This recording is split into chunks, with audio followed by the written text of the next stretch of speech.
What is coaching? Why one needs coach? How coaches can help you? How coaching works? And what tools do they use? You got questions? We got answers for you. If you ask these questions anytime, I invite you to join my conversation with Gary Bamberger, a dear friend of mine. He is an enterprise agile coach. He is a CPCC from Coactive Coaching and has many years of agile coaching experience. Let's join the conversation and get you answers to those questions. What is coaching to begin with? Let's start Yeah. with that.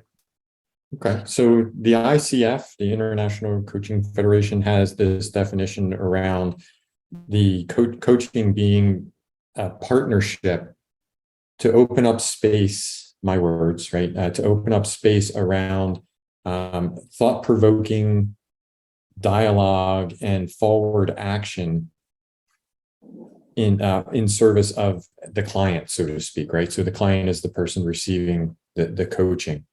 So it's really around how do we get some forward action, move the client forward, help the client to think differently, and hold that space for that client to actually do that work. When we talk about agile coaching, we're actually adding elements into that. So core coaching itself is a process unto itself. It has its own tools and techniques, lots of certifications and things like that. When we talk about agile coaching, we're actually adding in elements or disciplines around facilitation and training, mentoring, could be, and of course, agile, right? The agile discipline and the agile expertise. So those are the things that are add-ons into the core coaching competency when we talk about agile coaching. Great.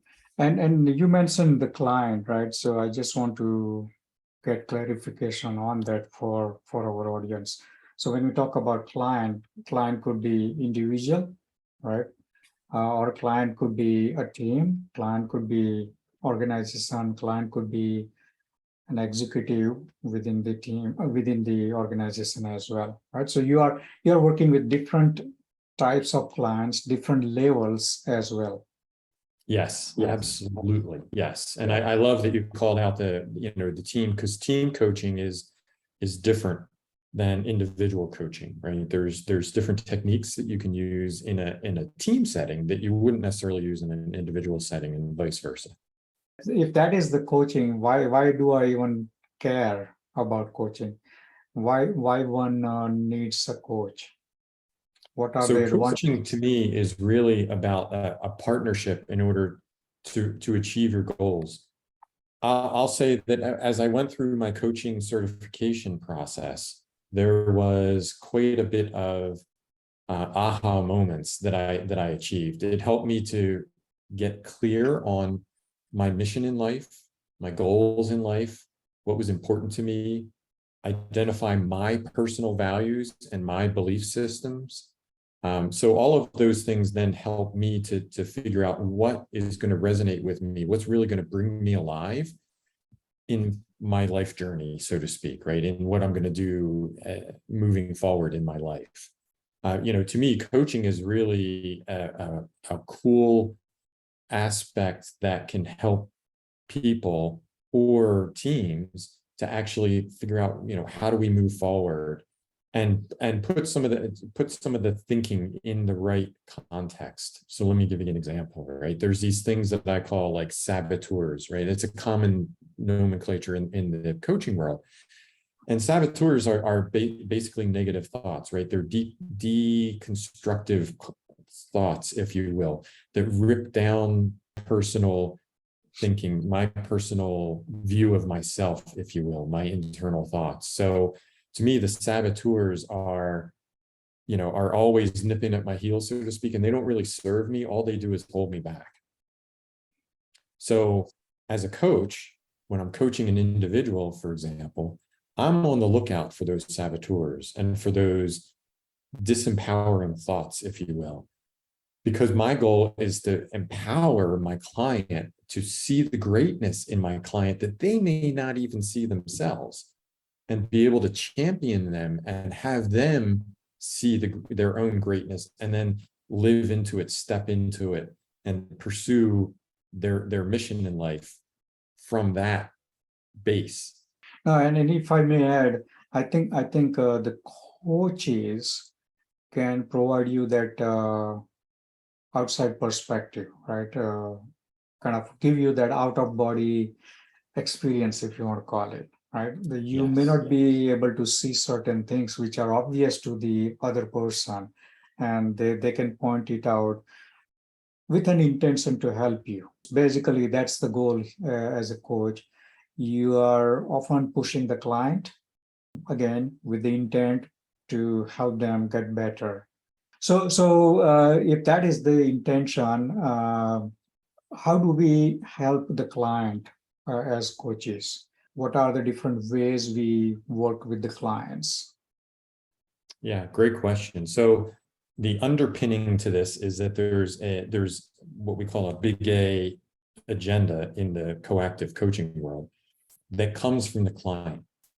So the client sets the agenda. It's everything that we do as a coach is in service to that client. When we talk about, a coaching engagement, and typically, like, a coaching session in particular, we're really using that big A agenda and making sure that anything that we're talking about or anything that we're doing is in pursuit of that big A agenda, right? The ultimate goal, like what is the big hairy goal that the client has. And then when we get into the coaching sessions, I typically spend a little bit of time with clearing, I'll say, right? Where are you? And let's get centered, do something to get ourselves centered. And then there's typically a topic. So we'll explore what topic that the client wants to discuss in that particular session. We'll get clear around that. And sometimes that takes some time because we might be treating a symptom instead of the root cause, right? And so we spend a little bit of time about what is it that we want to talk about? What's the topic that's most important, top of the mind? And then we drill into that in how to solve that topic. How do we move forward on that particular topic? Could be a problem. It could be a challenge. It could be some limiting self-belief that's holding the person back. And so we'll actually step through and brainstorm, use different tools and techniques to figure out what possible solutions there are to that particular topic. And then by the end of the session, we're really honing in on what resonates most. What is that client most likely to move forward with? And this is where you were spot on with this, Nimesh. This is where we're actually maybe challenging the client and saying, it seems like you're playing smaller than you can, right? And offering some different perspective around, hey, what if you played bigger, right? What if we use this different perspective? Would that be more empowering? Would you be able to play bigger or do more, right? So it's, we're really looking to get the client to forward their action and commit to that. And then we'll be the accountability partner in the next session, right? Okay, so what did you do? How did that go? What were the results, right? What did you experience during that? So using a lot of those, powerful questions in order to get them centered on the results. I've seen this common misconception at multiple clients, and I want to bring that up, and you can shed some light on that as well. Oftentimes when we go in as coaches, the client is expecting that you have solution to their problems. You will go in and give them the solution. And when we don't do that, they get frustrated. To me, coaching is not about giving you the solution, but rather guiding you towards that solution, right? You have all the capabilities in you. We are just guiding you, and we are kind of co-explorer, if you want to call it, towards finding that solution. So if you can shed some light on that, because that's a common misconception. Yeah, I think that's a great point and a great differentiator between agile coaching and coaching as a profession. In coaching as a profession, you're 100% right. You do not offer. The objective is not to offer solutions or mentor the person or advise the person. It's really to allow them to explore and using different tools and techniques in order to help them to do the exploration. I think when I'm in an agile coaching environment, it's walking that fine line between where do I mentor and advise versus coach, right? And what kind and this is where the expertise of the coach comes in, right? And what are you sensing in that moment? What are you seeing? What are you interpreting based in that particular moment? So there are times where I will offer suggestion and I will pivot, and I do my best to pivot and say, look, this is not, I'm stepping out of the coach role and I'm stepping into the mentoring / advising role, right? And I will, I can tell you some things that I have done in the past. And then the most important part is, I'm giving you these ideas, but then we need to tailor them for you and your organization, your team, et cetera. Right? Because what worked over here isn't necessarily going to work over there, right?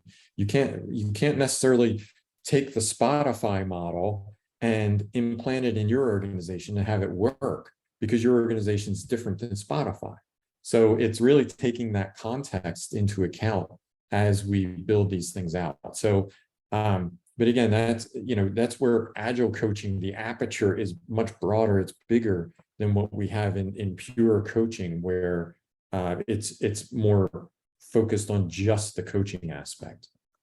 And I'll be, even in my individual coaching practice where I'm coaching individuals, outside of Agile, I still do sometimes swap in that mentor hat periodically, because either the person asks and needs it, like I feel that that's the appropriate action in this interaction, in this coaching session, or maybe they're stuck and they're really stuck. And so offering a suggestion will get the brain waves going and the gears turning a little easier to enable them to figure out what is going to work for them, right? Because in the end, it's got to be the idea that they have the solution is so that it resonates with them. And it's something that they can commit to. If I come up with a solution, now I'm telling them, how resonant is that going to be? Probably not, right? There's might be more dissonance than resonance with that solution. So let's make sure it's something that resonates with the person so they're more likely to actually execute on it. Yeah, definitely. And if they come up with this solution, I think it also helps us because they'll have a bigger, better buy-in into that solution because they came up with it. So with this, like I know you've been doing coaching for quite some time. You worked with many clients, many teams. I'm sure you have your own toolbox. So if you can share some of the tools that you have used in the past, some of the tools that can help our audience as well.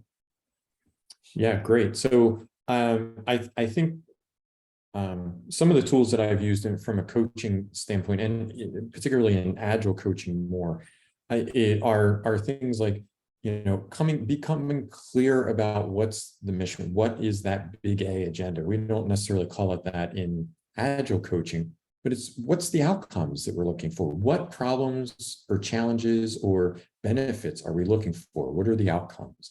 So that to me is key, because then that sets up the relationship, right? So in coaching, we talk about, designing the alliance as well. So how are we going to be in relationship with each other? I think that's an important thing in agile coaching as well, right? What am I as coach expected to do? What can you expect me to do as your agile coach versus what am I expecting you to do, right?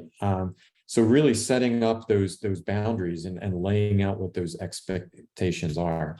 And then we have things like, using powerful questions, which are basically open-ended questions, starting with what typically, or how at times, and really getting curious. That's another tool, right? Being very curious about what's going on, what they're thinking, how they're moving forward, what the situation is.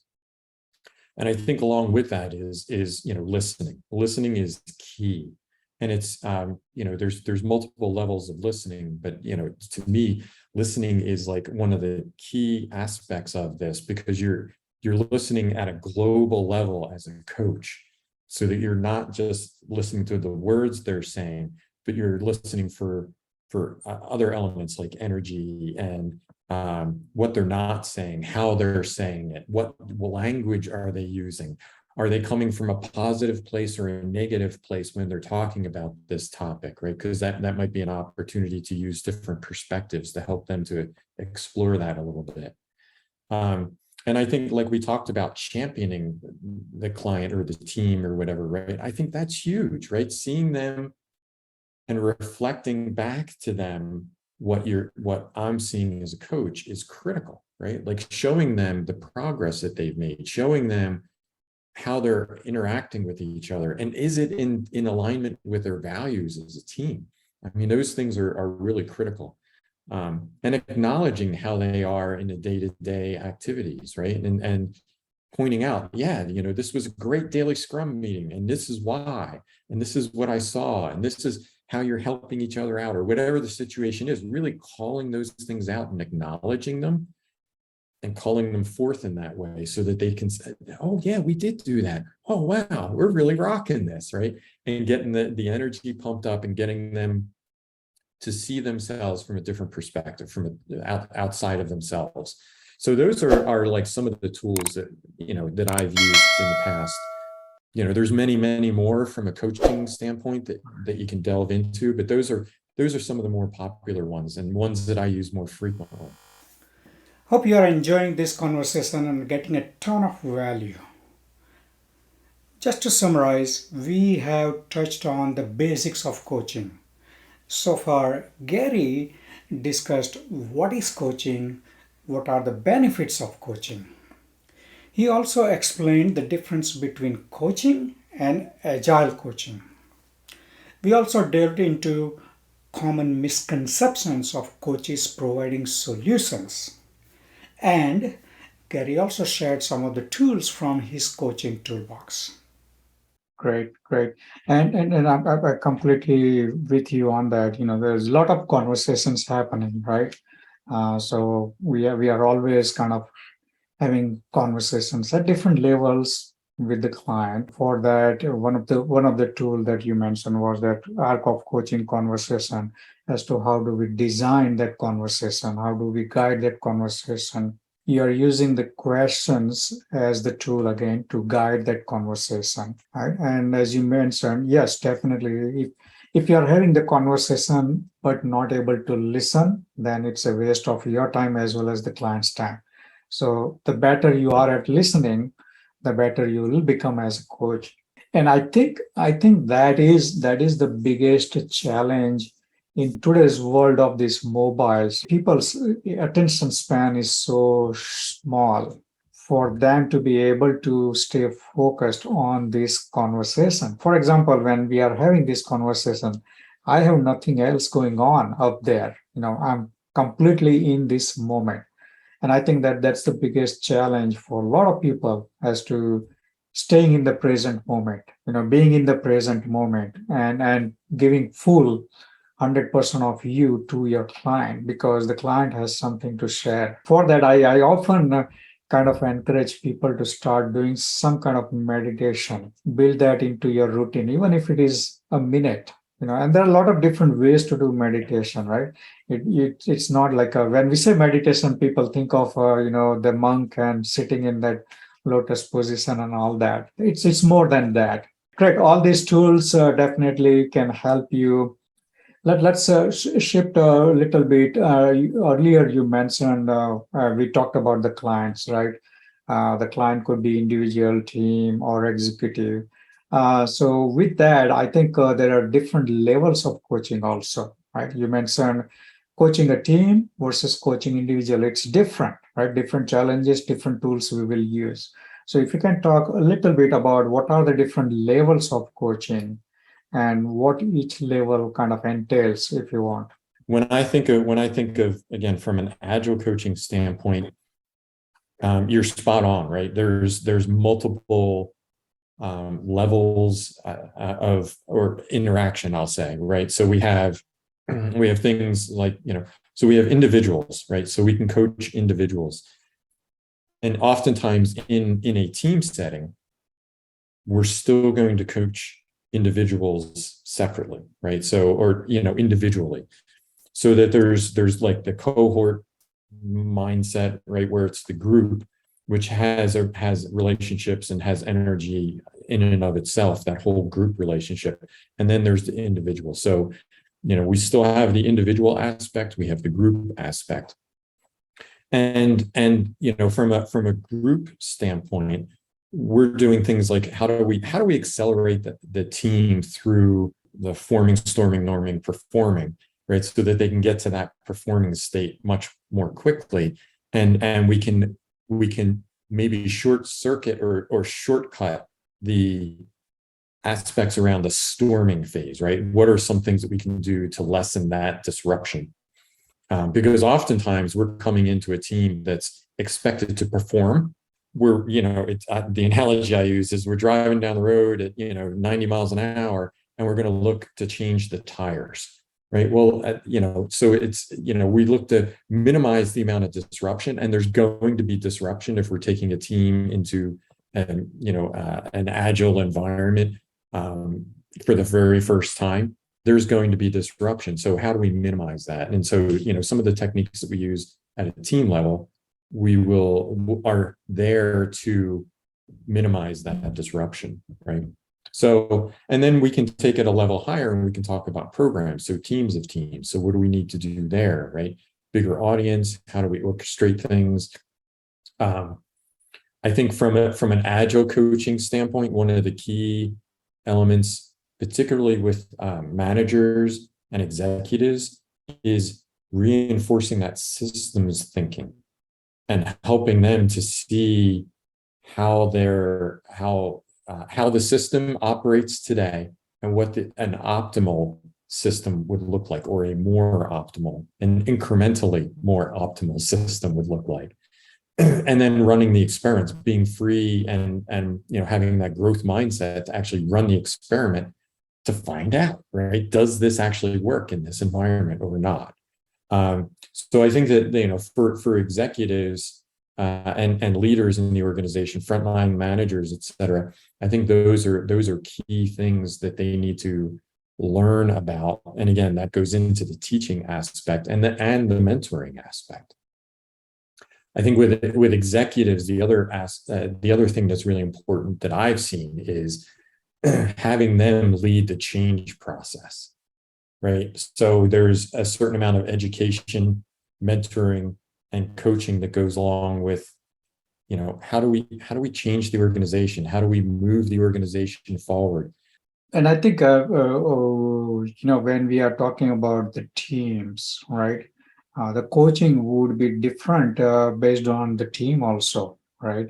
There are two scenarios that come to mind. Like oftentimes you are coaching a new team, like taking a new team and taking them onto their agile journey. So that's one scenario. On the other hand, you may be handed a team that has been doing so-called agile. If you talk to the team, they'll say, hey, we know agile, we do agile, but you are thrown into that scenario saying, go coach this team, right? So the coaching approach, the tools that you use, again, would be different in these two scenarios. Even though it is team coaching, it would be different. To some extent, yes, as a coach, you can have kind of a template, if you want to call it, as to, hey, if I do a team level coaching, these are the things, these are the 50 things I do. but then you cannot definitely apply it as like a, with every team. Every team is different. The makeup is different. They are at a different level in their journey also. So all those factors will decide as to what is your final approach going to be as far as coaching is concerned. Absolutely. Yeah. And the goals that they want to, what are the outcomes that they're looking for, even get into that, right? That will tailor. So that will tailor the approach to the coaching. And so really understanding what the outcomes are and the context of the organization are critical to a successful engagement, right? And successfully launching, an agile engagement or a team or whatever it is, right?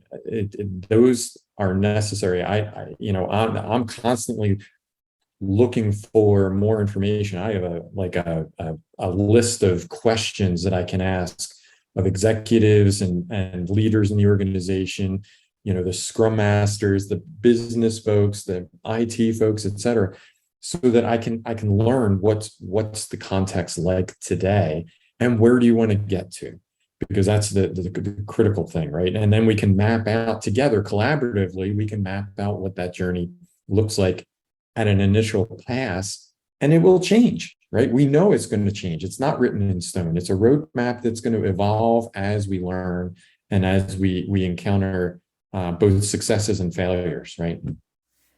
All right, let's hit that pause button here and review what we have discussed so far. So far, we have talked about coaching toolbox, levels of coaching, conversations as a coaching tool, arc of coaching conversation to structure that conversation, powerful open-ended question to guide your conversation, listening and being present in the present moment, and meditation as a tool to improve your listening skills. And we also talked about various scenarios regarding team coaching. I want to spend few seconds here on levels of coaching. As a coach, you may be working at different levels. You may be working as a team coach, or you may be working as an enterprise coach. So you are working at different levels, be it a team level, be it an enterprise level, or somewhere in between as a domain coach. Each level involves different responsibilities, different sets of activities, different focus, and different reach within the organization. So what level you are operating at? And even more important question is, where do you want to go? When we are coaching the client, there are two sides to this coin, I call it, right? So the client has to learn new things, right? So we are going to give them new tools, techniques, all that, tricks, all that, so that they can learn this new way of building and delivering the product. And then I also focus on the other side of that coin as to they also have to unlearn some of the things. They have to be willing to drop the baggage. A simple example I give is, we are kind of fine tuned to sending an email, for example. There is a problem, there is a question, we immediately send an email to that person, or even worse, we'll send an email to like 50 different people. That is a habit that we have acquired over the years, right? And that's the first thing I tackle, that hey, in Agile, and this is specifically for Agile, we are looking for collaboration. We are looking for you to get up and talk to that person if the person is in the same building. If not, at least pick up the phone. If that is also not possible, schedule some virtual meeting like this. But that is much more effective than sending an email and copying 50 different people. Even worse, I've seen blind copies. So they have to learn new things as well as they have to unlearn some of the old things also. And And again, as coaches, because we are the outsiders, because we provide that third person perspective, we can see that very clearly where they fail to see it, because that's how they have worked. Let's say I am a Scrum Master. I've been doing this Agile for some time, and I feel like I'm hitting the ceiling, right? There's only so much as a Scrum Master you can do. Some people, some organizations will call it a senior Scrum Master or whatever, but I've spent a couple of years doing this, and now I want to become an Agile coach. How do I make that transition? What do you recommend to a Scrum Master who wants to become an Agile coach? Great question. And it is a progression. There's a couple of avenues available to people. There's certainly certifications that are out there. Like, the Scrum Alliance has some, I think IC Agile has some with the ACC and ATF, et cetera. So those are definitely some avenues that people can go down. I think the challenge with those avenues is that they are a very light touch on the pure coaching aspect.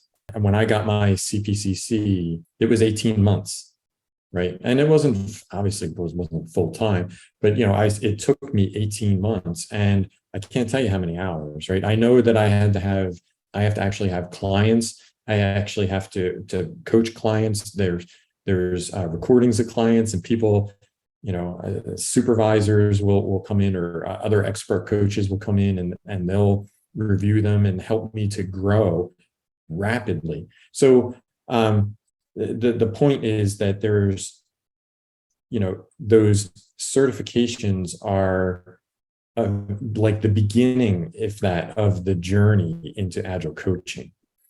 So I think that there's certainly the certification avenue. Some people are less motivated by certifications. So then I would point people to the Agile Coaching Growth Wheel. I think that's a huge resource in the industry, built on built over years, and I think they're on version 3.1 at this point. That is an awesome tool to use to identify where you were at in your journey. And it also applies to Scrum Masters, right? There's a lot of aspects of that are applicable into the Scrum Masters as well. And so the way when I'm coaching other coaches and working with other coaches, we'll go through and we'll do like a quick assessment. Like, where do you rate yourself in these different areas? Where do you want to focus on as a coach? And how can I help you in your journey as a coach to continuously improve and grow and learn and be more valuable to your clients, right? So to me, that Agile Coaching Growth Wheel is a huge asset that's out there that can be used in order to help coaches develop and grow and figure out where they want to spend their energy when we talk about growing and learning. Yes, these certifications can help, but I think it's more about committing yourself to continuous learning, right? It's a journey. The other aspect I think is often overlooked is a mentor. You can go on this journey by yourself, and you will get to that. But if you have a mentor, that mentor can speed up that journey. Yeah. And that's one of the things that I love doing when I go into, an engagement of some sort, is finding the other coaches and working with them to support them, right? And not that they don't have everything that they need. They do, right? They're naturally creative, resourceful, and whole, right? And all I'm doing is doing maybe some mentoring and helping them with maybe some tools and techniques and templates that I might have used, how to use them, help them with different scenarios. So that whole mentoring, or if you will, even coaching the coach, is huge. And I'm glad you brought that up, because I think that through the years of my growth, those mentors and other coaches who have spent time with me have been a huge asset to me in learning and growing and getting where, getting the knowledge base and enabling me to help clients going forward, right? And which is really what it's all about, making the world a better place, and through agile coaching, right? So I'm right there. I think that's a huge aspect of it. If I'm a product owner, or let's say I'm a team member, I'm on an agile team, or let's say I'm a tester, am I doomed? Like, if I'm a tester or if I'm a product owner, can I still make the transition to becoming an agile coach? I absolutely believe yes. In all those situations, when we look at the original agile coaching model that Lisa Adkins had put out, some years ago, it talked about those three focal areas that were at the bottom of the model, which one was technical, one was business focused, right? And so to me, those are absolutely areas that we should be exploring, and we need more support in from an agile coaching standpoint. I think that we have a lot of representation with the agile expertise, right? And people who can manage the process, so to speak. I think that those other areas are ripe. And even if no matter what role you're in, you should be balancing to some degree your knowledge on those. Maybe you're not a hands, like for me, example, right? I mean, I've been in leadership roles and, agile coaching and things like that. I come from the business side, so I understand P&Ls and, profit and loss statements and ROIs and all of those, all of that lingo. I know enough to be dangerous in the technical aspect, right? I understand the concepts around test-driven development, pair programming, right? DevOps, all of those things. So, but I'm not going to be a hands-on keyboard person who's going to train others in those, right? That's just not my forte. I haven't invested in myself in those areas. So, but you still need to have some kind of knowledge around them so that you're able to talk to them and at least get people started on that. And then maybe there's a transition period where another coach gets brought in who might be deeper in that. But yeah, to me, coaching is a lot of mindset, right?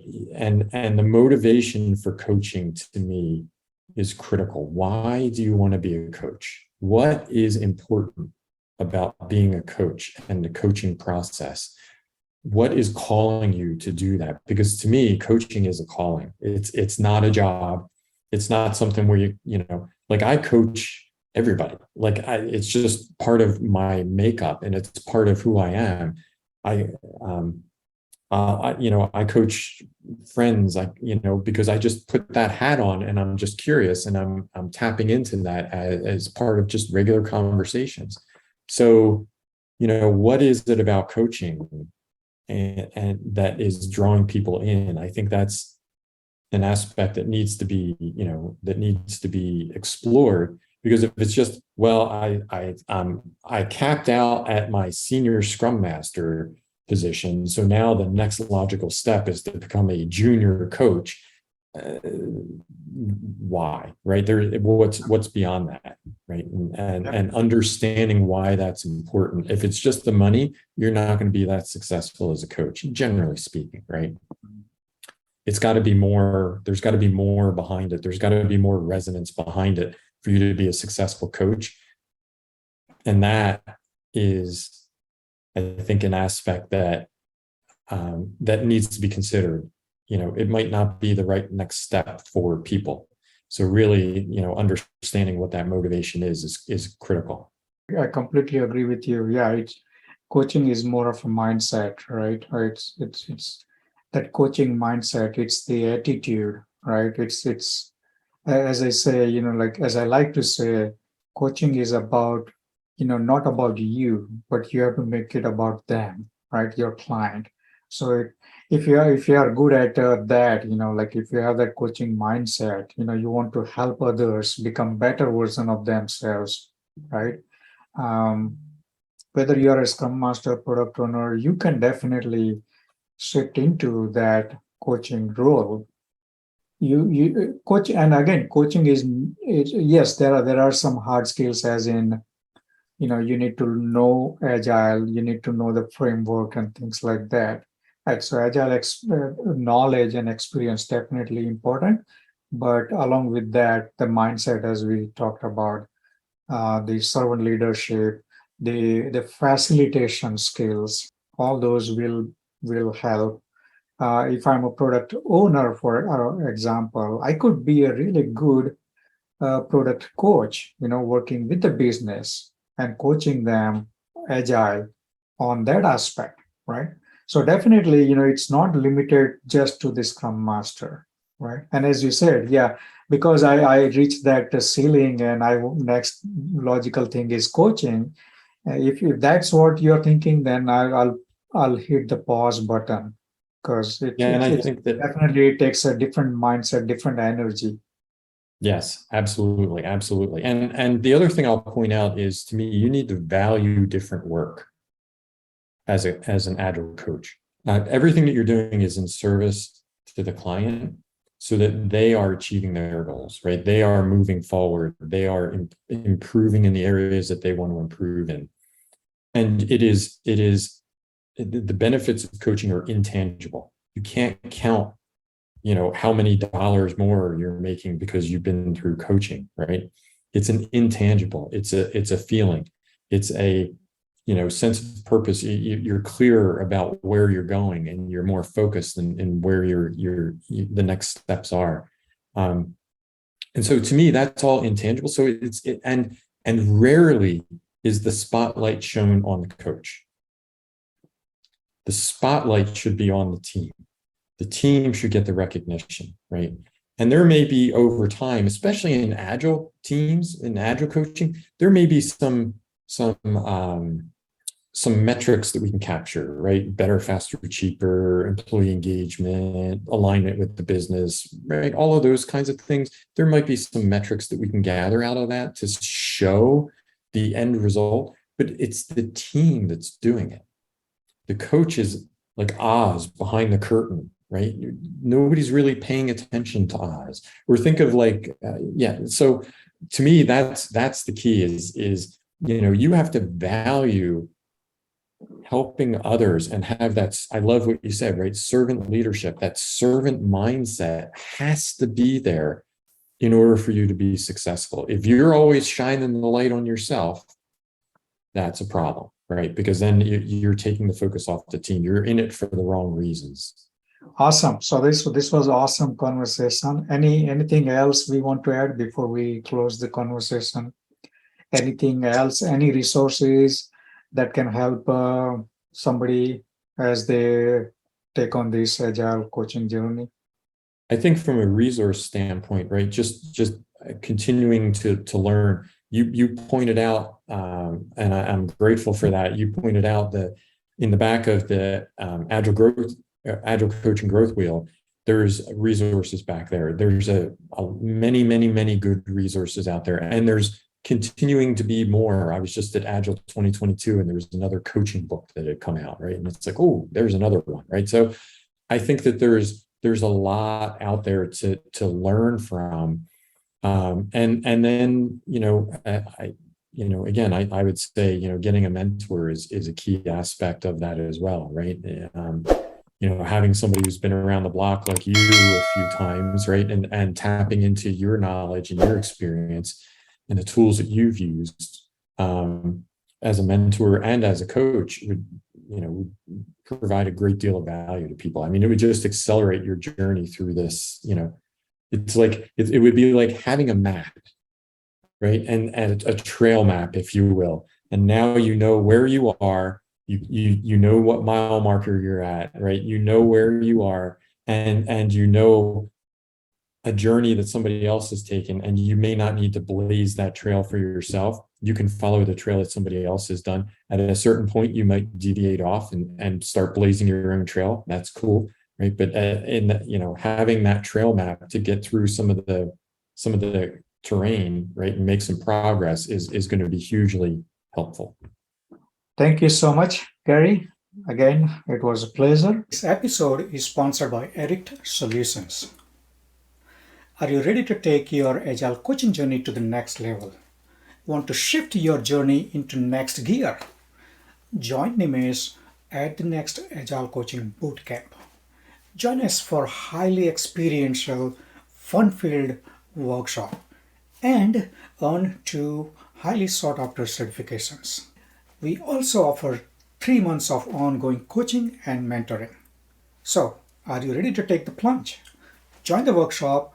You'll get Agile Team Facilitation, Agile Coaching Certification. Those are the 2 certifications. So 1 workshop, 2 certifications, 3 months of ongoing coaching and mentoring. So register now.